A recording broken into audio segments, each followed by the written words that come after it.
할렐루야. 전능하신 하나님의 평강과 은혜가 여러분의 심령과 가정과 일터 위에 흘러넘치시기를 축복드립니다. 곁에 앉아 행복합니다. 이렇게 한번 인사해 주시겠습니까? 앞뒤 좌우에 있는 분들에게. 오늘 우리에게 주시는 하나님의 말씀은 창세기 47장 7절에서 10절까지의 말씀입니다.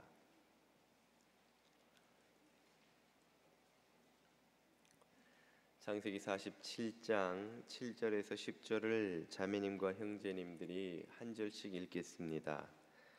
요셉이 자기 아버지 야곱을 인도하여 바로 앞에 서게 하니 야곱이 바로에게 축복하매 야곱이 내 나이가 얼마냐? 야곱이 바로에게 아뢰되 내 나그네 길의 세월이 130년이니이다.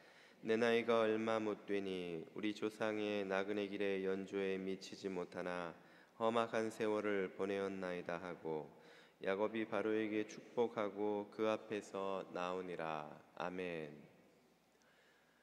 예전에 그런 고민을 들은 적이 있습니다. 목사님, 지인에게 전도를 하려고 하는데 그 사람은 저보다 부유하고 부족한 것이 없고 심지어 인간성도 저보다 좋습니다. 그런데 제가 그를 전도하려고 하니 왠지 전도가 될까, 전도를 꼭 해야 할까 하는 생각이 듭니다. 또 이런 고민도 들어보았습니다. 목사님, 전도를 하려는데 제 인생에 고난이 너무 많아서 제가 전도를 하면 예수 믿는데 너는 왜 그렇게 힘들게 사냐, 그렇게 물을까봐 창피해서 제가 전도를 못하겠습니다. 제가 전도하면 오히려 주님의 영광을 가리는 게 아닐까 걱정이 됩니다. 이런 고민도 들어본 적이 있는데요. 어떤 답을 드리는 것이 좋을까요? 저보다 더 훨씬 답을 잘할 수 있는 분을 소개시켜 드리는 게 좋을 것 같습니다. 그분의 이름은 야곱입니다. 오늘 본문의 주인공 야곱이지요. 우리는 오늘 본문에서 야곱이 바로를 만나는 장면을 읽었습니다. 지난주에는 요셉의 형들이 바로를 만나는 장면을 보았죠. 오늘은 요셉의 인도로 그 아버지 야곱이 바로를 만나는데요. 바로가 나이를 묻자 이렇게 야곱이 답하지요. 9절입니다. 야곱이 바로에게 이르되 내 나그네 길의 세월이 130년이니이다. 내 나이가 얼마 못 되니 우리 조상의 나그네 길의 연조에 미치지 못하나 험악한 세월을 보내었나이다 하고, 야곱이 답하기를 130세입니다. 얼마 안 됩니다. 그럼 우리는 뭔가요? 130년을 살았는데 얼마 못 살았다 하는 말은 그 조상에게 비하면 그렇다는 말이죠. 실제로 그 아버지 이삭이 180세를 살았고 할아버지 아브라함이 175세를 살았다는 걸 비교하면 130년 그렇게 길다 하지 않을 수 있겠죠. 그런데 그 뒤에 나오는 표현이 의미심장합니다. 험악한 세월을 보내었나이다. 이게 무슨 말입니까? 아버지보다 할아버지보다 더 짧게 살았지만 고생은 더 많이 했습니다. 아버지 이삭보다 할아버지 아브라함보다 훨씬 힘든 삶을 살았습니다 하는 말이죠.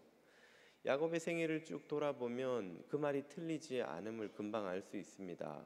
실제로 형과 장자권을 놓고 갈등하다가 결국은 도망치듯이 가출하여서 외삼촌 라반의 집까지 도피해 갔죠. 그곳에서도 참 꽤 많은 간교한이라는 말은 좀 미안합니다만은 아무튼 외삼촌 라반 밑에서 고생이란 고생은 다 하고 14년을 보내고 가정을 이루어 나왔지만 그 아내들과의 갈등 속에서 가정 생활도 순탄치 않았습니다. 그리고 좀 가나안에 돌아와 평안히 사나 했더니 얼마 지나지 않아 참 딸이 욕을 보고 원주민들과도 갈등을 겪고 사랑했던 라헬 아내는 죽고 또 아내 없어 참 사랑을 쏟았던 요셉도 죽은 줄 알고 20여 년을 넘게 가슴앓이를 하며 보냈고 참 고생한 걸로 치자면 야곱만큼 고생한 사람이 있을까 싶을 정도로 어려운 일을 많이 겪습니다. 그에 비해 아브라함이나 이삭은, 특별히 이삭은 순탄한 삶을 보냅니다. 이삭의 삶에는 큰 갈등이 없어요. 또 블레셋 원주민들과 갈등을 조금 겪긴 합니다만 이삭은 성정 자체가 야곱처럼 막 집착하면서 갖지 않으면 안 되는 성격이 아니지요. 우리가 읽어왔습니다만 이삭은 달래면 그냥 그 귀한 우물을 줘버리고 가버려요. 그런 성정이니 특별히 갈등이라는 걸 겪지 않습니다. 참 야곱은 고생을 많이 한 인생이지요. 우리 인생은 이삭처럼 좀 순탄한 인생도 있습니다만 또 야곱처럼 원치 않게 많은 고난을 피할 수 없는 인생도 있습니다. 그리고 야곱의 인생은 오늘 우리에게 예수 믿는 삶이 모든 고난으로부터 면제된 삶이 아니라는 사실을 깨우쳐 줍니다. 우리는 예수 잘 믿으면 모든 일이 잘 된다, 만사 형통한다고 가르치는 교회가 있다는 걸 알지만 또 그런 가르침이 인기가 있고 한국 교회와 미국 교회에 널리 퍼져 있다는 것을 알지만 그것은 결코 성경적인 가르침은 아니죠.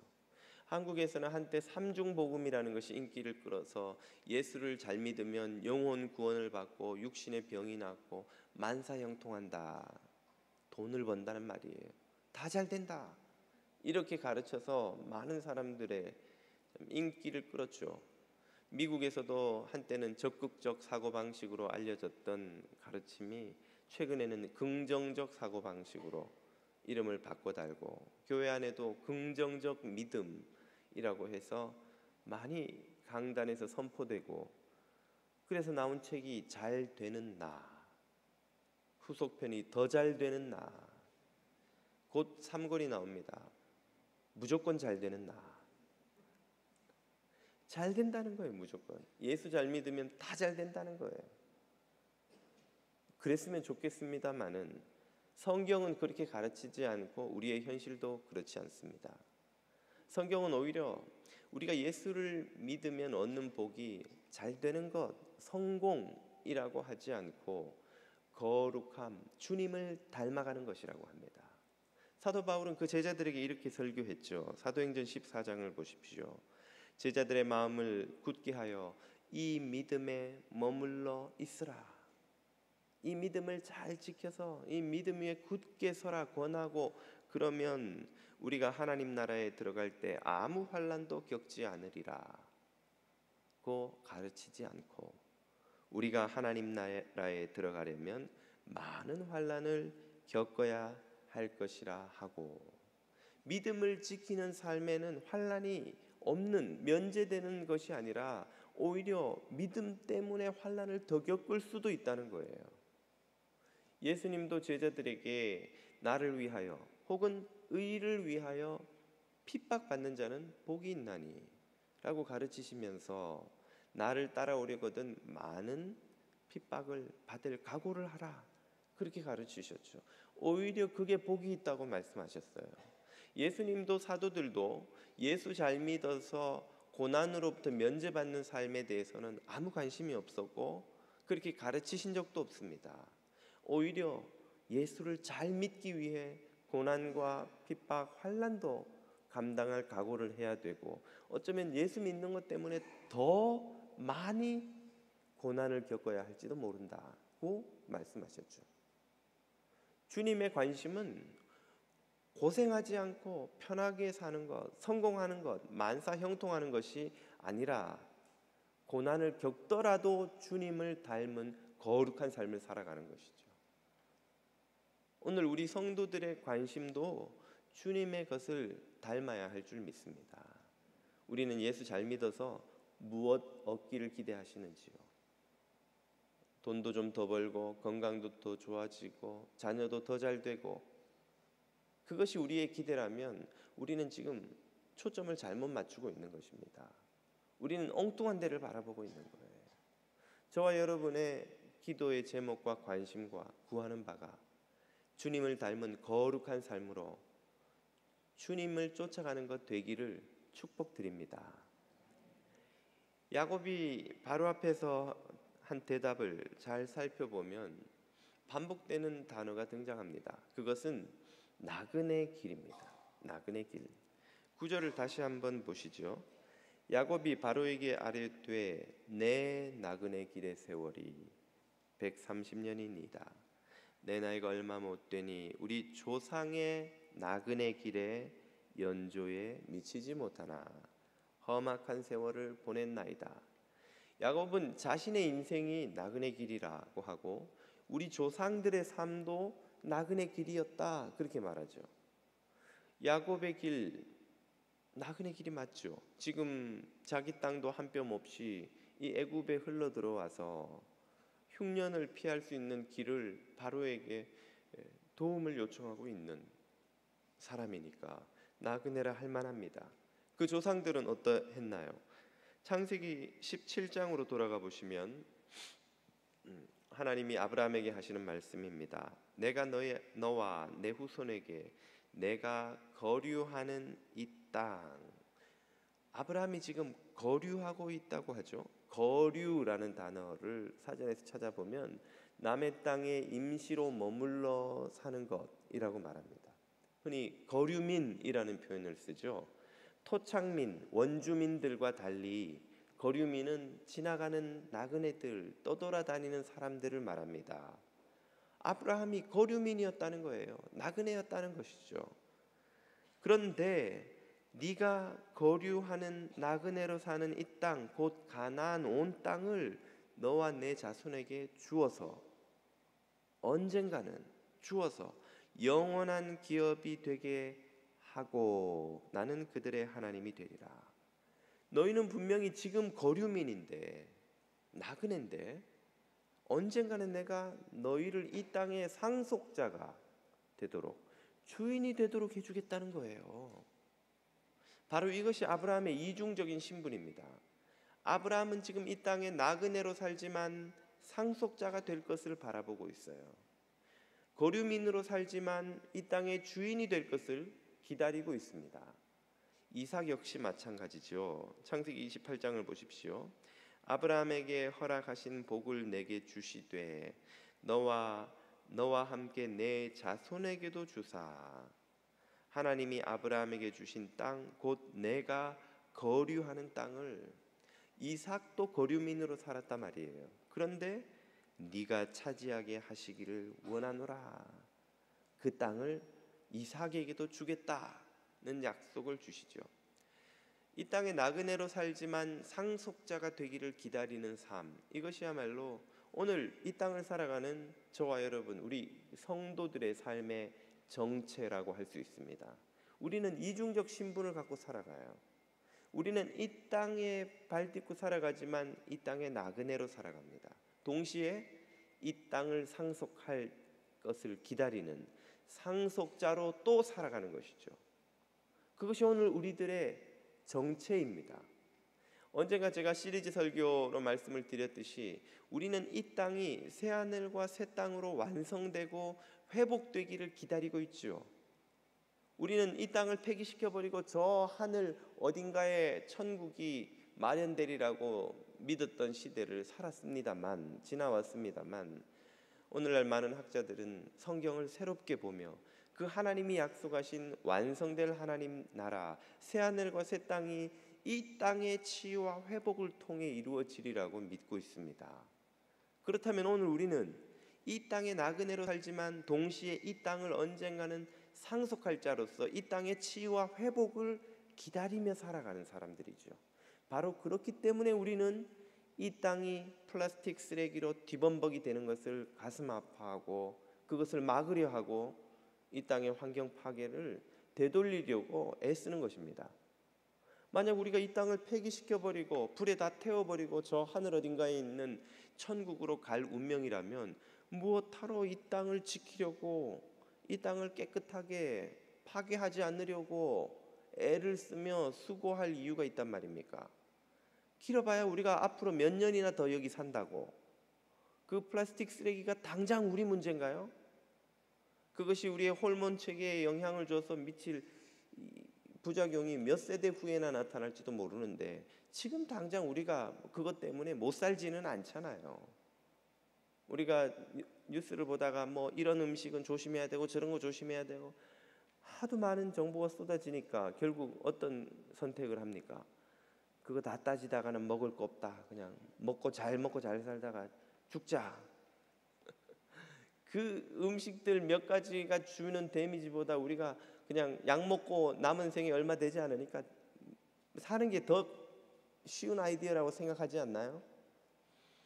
우리가 왜 이 땅을 지켜야 합니까? 왜 이 땅이 아름답게 평화롭게 또 공의와 정의와 사랑과 평화가 다스리는 땅이 되도록 하기 위해서 기도하고 애쓰고 수고해야 하는 것입니까? 이 땅을 우리가 상속해야 되기 때문에 그런 거예요. 이 땅의 주인이 되어야 되기 때문에 그런 거예요. 우리는 나그네입니다. 그러나 동시에 상속을 기다리는 상속자입니다. 이 사실을 깨닫고 이 땅을 살아가는 우리의 태도가 새로워지지 않을 수 없는 것이죠. 저와 여러분은 누구라고요? 지금 나그네로 살아가지만 이 땅을 상속할 상속자가 될 것을 여러분 믿으시기를 바랍니다. 그래서 이 땅을 치유하고 회복시키는 하나님의 구원 역사에 동참하시는 여러분이 되시기를 축복드립니다. 한 가지 더 우리가 살펴볼 것은 야곱이 보여주는 인상적인 행동입니다. 그는 나그네라는 말을 두 번 쓴 것처럼 인상적인 행동을 두 번 반복합니다. 그것은 바로를 바로 축복하는 것이죠. 바로를 축복하는 것이다. 운율이 잘 안 느껴지시나 봐요. 예. 아무튼 바로를 축복해요. 들어갈 때도 하고 나올 때도 하고. 7절을 보십시오. 요셉이 자기 아버지 야곱을 인도하여 바로 앞에 서게 하니 야곱이 바로를 보자마자 뭘 합니까? 축복을 하죠. 10절 야곱이 바로에게 축복을 하고 그 앞에서 나오니라. 야곱은 바로를 보고 들어갈 때 축복하고 나올 때 축복하고 아주 자신 있게 바로를 축복해요. 축복이라는 단어의 의미는 다 아시겠지만 복을 빈다는 거예요. 복을 받으십시오. 복이 임하기를 빕니다. 상대방에게 복이 임하기를 구하는 것이에요.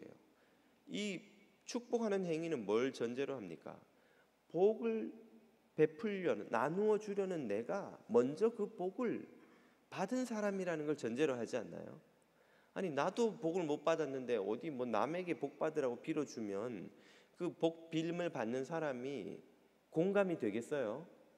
아니 자기도 지금 코가 석잔데 뭘 남한테 잘 되라고 그러나 자기나 좀 잘 되지. 그런데 야곱과 바로의 처지를 한번 살펴보면 야곱이 바로에게 복을 비는 게 맞나 하는 생각이 듭니다. 야곱은 지금 자기 땅 한 뼘 없는 떠돌이 무기력한 노인네예요.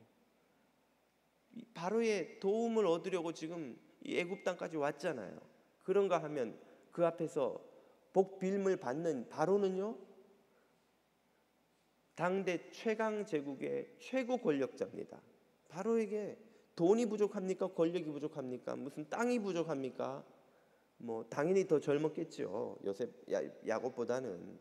모든 면에서 지금 현재 복을 받아 넘치는 사람이라면 바로가 복을 더 받았지 야곱이 무슨 복을 지금 받았다고 할 게 있냐는 말이죠.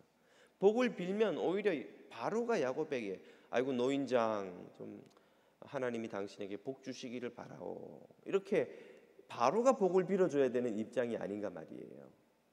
야곱이 바로에게 복을 비는 동안 아마 그 이야기를 들으면서 바로가 속으로 좀 웃었을지도 모르겠어요. 아이고 아무것도 없는 노인네가 뭐 제 코가 석잔데 지금 나한테 무슨 복을 비나, 내가 흘러 넘치는 게 복인데. 아마 그렇게 생각했을지도 모르고 야곱도 복을 빌면서도 아이고 빌면서 나도 민망하다, 내가 막 줄 복이 있어야 내가 빌지 뭐 내가 지금 복을 빌 게 아니라 바로한테 고개를 숙이고 우리를 받아줘서 고맙다고 절을 수십 번을 해도 될까 말까 한 판에 내가 지금 복을 빌자니 좀 낯이 화끈거리네 이렇게 생각을 했을지도 모르겠어요. 그런데도 지금 야곱은 조금의 주저함도 없이 바로를 보자마자 마치 복이 흘러 넘치는 사람인 양 복을 빌고는 나올 때 또 복을 빌고 나오는 거예요. 복 받으시오 뭐 그랬을지 모르겠습니다만 도대체 야곱이 왜 바로에게 이렇게 당당하게 복을 지금 빌고 있는 것입니까? 그 이유는 분명하고 확실합니다. 야곱은 자신이 할아버지 아브라함 때부터 하나님으로부터 받은 약속, 세상 모든 민족에게 복을 베푸는 복의 통로가 되리라는 사실을 믿었던 것이죠. 거기에는 바로조차도 당대 최강의 권력자인 이 바로조차도 거기에는 예외가 아니라는 사실을 야곱은 확실히 믿었던 것입니다. 그가 믿었던 약속을 창세기 12장 3절에서 이렇게 확인해 볼 수 있습니다. 너를 축복하는 자에게는 내가 복을 내리고 너를 저주하는 자에게는 내가 저주하리니 땅의 모든 족속 모든 민족이 너로 말미암아 복을 얻을 것이라 하신지라. 아멘. 할아버지 아브라함에게 주신 이 약속을 야곱은 믿고 있었던 거예요. 내가 지금 아무것도 없고 육신도 쇠해서 연약한 노인네에 불과하지만 지금 여기 또 돌아다니며 여기까지 흘러 들어와서 이제 바로의 은혜를 입지 않으면 살아남기도 힘든 처지이지만 하나님은 나를 통해 이 민족 애굽 민족도 축복하신다는 사실을 야곱은 지금 믿고 있었던 거예요. 그런데 잘 생각해 보면 야곱의 이 믿음이 조금도 허황되거나 과장된 것이 아님을 알 수 있습니다. 이미 야곱은 그 아들 요셉을 통해서 애굽 전역을 축복하고 있는 거예요. 복주고 있는 거예요. 요셉이 이집트에 들어오자마자 어떤 일이 벌어집니까? 39장으로 가보십시오. 그가 보디발이 요셉에게 자기의 집과 그 모든 소유물을 주관하게 한 때부터 여호와께서 요셉을 위하여 요셉 때문에 요셉을 통하여 그 애굽 사람의 집에 복을 내리심으로 여호와의 복이 그의 집과 밭에 있는 모든 소유에 미친지라.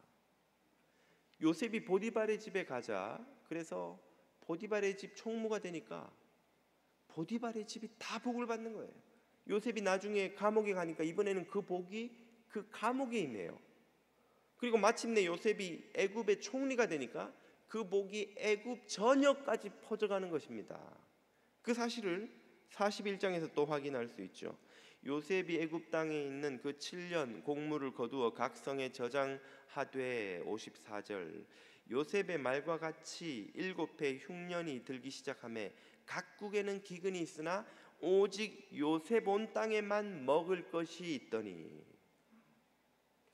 요셉의 지혜 덕분에 그리고 그의 지혜로운 통치 덕분에 온 세상에 흉년이 들어서 사람들이 굶어 죽어가는데 애굽 땅에만 먹을 게 남아있는 거예요. 애굽 사람들이 다 그걸 먹고 사는 거예요.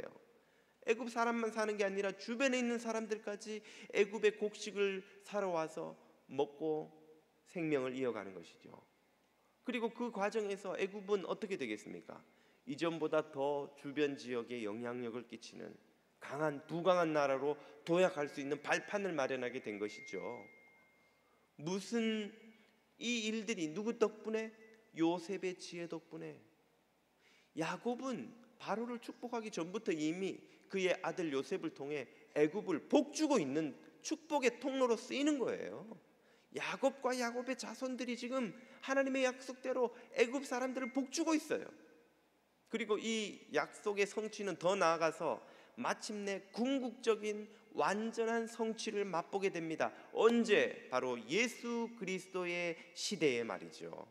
주님께서 제자들에게 이렇게 말씀하시죠. 마태복음 28장입니다. 그러므로 너희는 가서 모든 민족을 제자로 삼아. 오늘 여기서 다시 한번 우리는 하나님이 아브라함에게 주신 모든 민족을 복주겠다 하신 약속이 성취되는 궁극적인 모습이 무엇인지 확인할 수 있어요. 모든 민족을 제자로 삼아 아버지와 아들과 성령의 이름으로 세례를 베풀고 내가 너희에게 분부한 모든 것을 가르쳐 지키게 하라. 이것이야말로 모든 민족을 복주시려는 하나님의 궁극적인 계획이자 하나님이 아브라함에게 약속하실 때 당신 마음속에 그리고 있었던 그림이었던 거예요. 이 세상 모든 민족에게 복을 주시는 하나님의 그 계획의 놀라운 축복, 복, 선물, 예수 그리스도의 생명인 줄 믿으시기 바랍니다. 그러므로 우리가 예수 그리스도의 복음을 들고 나가 전도하고 선교하고 그리스도 이름으로 기도하며 섬기며 봉사할 때에 우리는 이 세상을 축복하고 있는 거예요. 야곱을 통해 요셉을 통해 애굽을 축복했던 것처럼 오늘 저와 여러분을 통해서 우리의 이웃과 우리의 가족과 우리의 지역사회와 우리가 밟는 땅마다 하나님이 복을 주고 계시는 거예요. 주님의 생명을 그 땅에 전하기 때문이죠. 주님의 생명이야말로 그 땅에 줄 수 있는 최고의 복이자 최고의 선물이기 때문입니다. 여기에는 저와 여러분이 얼마나 힘이 있느냐, 부유하느냐, 많이 배웠고 무슨 지위에 올랐느냐 아무 상관이 없어요. 이 복을 필요로 하는 사람이 얼마나 우리보다 뛰어났느냐, 지혜로우냐, 부유하느냐, 높은 역할을 하는 사람이냐 아무 상관이 없어요. 하나님이 우리를 통해서 그들에게 복 주시기를 원하시기 때문에 우리를 세우신 거예요.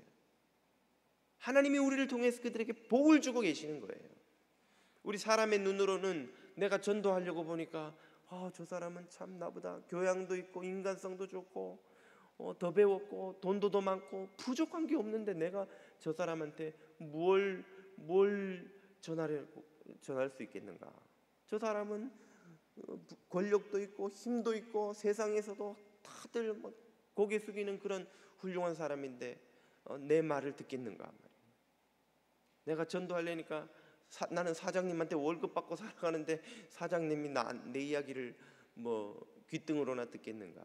여러분, 여리고를 점령하려 할 때 이스라엘 사람들은 그 큰 여리고성과 그 성 안에 있는 덩치가 큰 원주민들을 두려워해서 떨었지만 여호수아 6장 1절을 보면 여리고는 성문이 굳게 닫혔고 출입하는 자가 없더라 그랬어요. 그 말은 여리고 성 안에 있는 사람들이 문을 잠그고 안 나온다는 뜻이에요. 그 말은 성 안에 있는 사람들이 이스라엘을 사실은 더 두려워하고 있다는 말이에요. 이스라엘이 빙글빙글 그 여리고 성을 도는데 저 뭐 하는지도 모르는 저 이상한 행동을 하는데 아무도 겁에 질려서 나올 생각을 못합니다. 싸울 생각도 못해요. 왜? 그 이스라엘을 이끌고 여기까지 오신 여호와 하나님이 홍해를 가르신 분이요 요단강을 가르신 분이요 그 길에 거치는 수많은 강대한 민족을 그 앞에 무릎 꿇게 하신 하나님이라는 사실을 이미 그들은 다 들었거든요. 이스라엘이 두려워하고 있었던 그 거대한 성도, 그 안에 있었던 거대한 덩치 큰 원주민들도 하나님 앞에서는 아무것도 아닌 거예요. 오늘 저녁에 일일 말씀 축제를 인도하실 조희서 목사님과 어제 저녁 식사를 같이 했습니다. 최근에 목사님이 서울구치소에 초청을 받으셨다고 그래요. 그 재소자들을 위한 예배를 좀 인도해 달라고 해서 갔더니 구치소장님이 미리 차 한잔 하자고 하면서 차를 대접하면서 물으시더래요. 목사님, 이 우리 서울구치소가 어떤 데인지 아십니까? 아니 모르겠는데요. 어떤 데인가요? 바로 여기에 전직 대통령 한 분, 안기부장 4분이 사십니다. 그러더래요. 한때 하늘을 나는 새도 떨어뜨리는 권력자들이, 세상 부러울 곳 없는 눈도 마주치지 못하는 그런 분들이 말이죠. 권력자들이 거기 재소자 옷을 입고 초라한 노인네가 되어서 갇혀 지낸다는 거예요. 인간의 권력이요, 부요, 성공이요, 학식이요 다 부질없는 것임을, 권력 무상을 깨달을 수 있지 않습니까? 우리가 지금 자랑하고 있는 것 전부 여름날 아침 안개와 같은 거예요. 해가 뜨면 언제 그랬냐는 듯이 사라져버리는, 돈이 좀 있으면 우리의 어깨가 우쭐해지지만 돈은 굴러 들어온 속도만큼 빨리 나갈 때는 가버려요. 언제 어디로 갔는지 몰라요. 권력은 우리를 대단한 존재처럼 여기게 만들지만 옛 말이 있습니다. 권력자 재상집 개가 죽으면 집이 장사진이 제가 말이 안 돼. 개가 죽으면 손님이 조문객이 넘쳐나지만 재상이 죽으면 한 사람도 안 나타난다.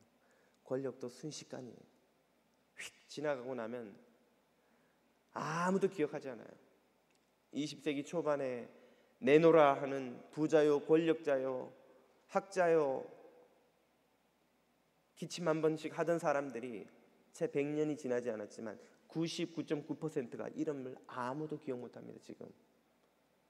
지금 그 시대 누가 떵떵거리며 살았는지 아무도 기억 못하고, 그 사람들 무덤이 어디 있는지도 모르고, 그 사람이 쓴 논문들도 어디 있는지 아무도 지금 참고도 안 해요. 그 사람들이 벌어놓은 돈 다 어디로 갔는지 다 아무도 몰라요. 푸른 마르고 꽃은 시드나 오직 여호와의 말씀만은 영원한 줄 믿으시기 바랍니다.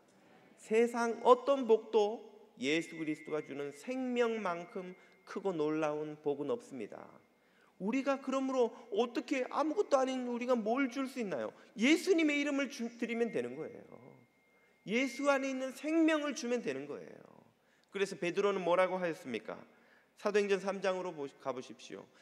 은과 금은 내게 없거니와 내게 있는 이것을 내게 주노니 곧 나사렛 예수 그리스도의 이름으로 일어나 걸으라 하고. 아멘. 성전 미문에 들어가려는데 장애인이 베드로와 요한에게 뭘 좀 구걸을 할까 해서 바라보고 있으니까 베드로가 주려고 보니까 줄 게 없는 거예요. 베드로는 한때 그래도 좀 먹고 살던 사람이에요. 요즘으로 치자면 중소기업 사장입니다.